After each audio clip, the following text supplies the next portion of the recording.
এই সকালটি রয়েছি চর কিশোরগঞ্জ। চর কিশোরগঞ্জের এই রেস্টুরেন্টগুলো নদীর পাড়েই গড়ে ওঠা, আর এটি মূলত নারায়ণগঞ্জের জেলার একটি অংশ, শেষ সীমানা, যা মুন্সিগঞ্জের সাথে যুক্ত হয়েছে। এবং নারায়ণগঞ্জের শেষ সীমানা সোনারগাঁর অংশে। এই জায়গায় রয়েছে কিছু ক্যাফে, আর একটি সুন্দর সন্ধ্যা আপনারা বা গোধূলি কাটাতে চাইলে এখানে এসে বসে নদীর সুন্দর দৃশ্য এবং এক কাপ কফি, কিছু স্ন্যাক্স এবং পরিবারের মানুষদেরকে নিয়ে একটি সুন্দর সময় কাটাতে পারবেন।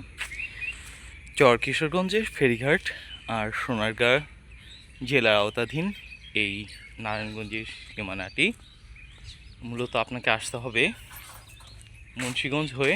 তারপর মুন্সিগঞ্জ সদরের সুপার মার্কেট থেকে আপনারা এইখানটায় অটো পাবেন, 60 টাকা ভাড়া নেবে।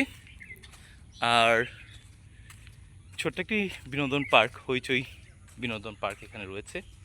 তো বাচ্চাদের নিয়ে সময় কাটানোর একটি সুন্দর বিকেল বা দিন আপনার কাটতে পারে। এটি সকাল 7টা সময়। গ্রাম, প্রকৃতি এবং পরিবেশ যারা ভালোবেসে থাকেন, নদীর কাছাকাছি কিছুটা সময় কাটাতে চান, তারা এখানে আসতে পারেন এবং এই ক্যাফেগুলো বা রেস্তোরাঁগুলোতে আপনারা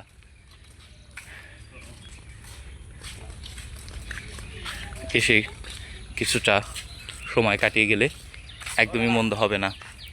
তো বন্ধুরা, সবাই ভালো থাকুন এবং সময় পেলে একটু সুযোগ হলে ছুটির দিন বা অবসর সময়ে এখানে অবশ্যই আসতে পারেন।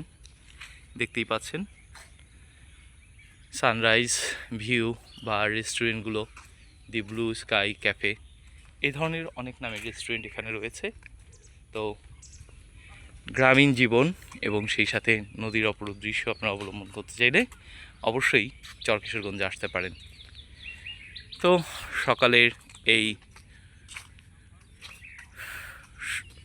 রৌদ্রোজ্জ্বল দিনের এক পূর্বাভাস দিচ্ছে আজকেই এই উজ্জ্বলতা রৌদ্রের। তো সবাই ভালো থাকুন এবং সুন্দর একটা দিন কাটাতে চাইলে, অর্থাৎ বিকেল কাটাতে চাইলে অবশ্যই মুন্সিগঞ্জের শেষ সীমানায়, নারায়ণগঞ্জের শেষ সীমানায়, যাই বলি না কেন, সোনারগাঁও, চর কিশোরগঞ্জ এই এলাকায় ঘুরতে আসতে পারেন। ওপাশে চাঁদপুর, বরিশালের লঞ্চগুলো এখান দিয়ে বের হয়। তো সকলকে চর কিশোরগঞ্জের কিশোরগঞ্জ থেকে জানাচ্ছি শুভ সকাল। শীতের আগমনীতে পানি কমতে শুরু করেছে, দেখতেই পাচ্ছেন। তো কিছু আর বলার নেই, সবাই ভালো থাকুন। শুভ সকাল।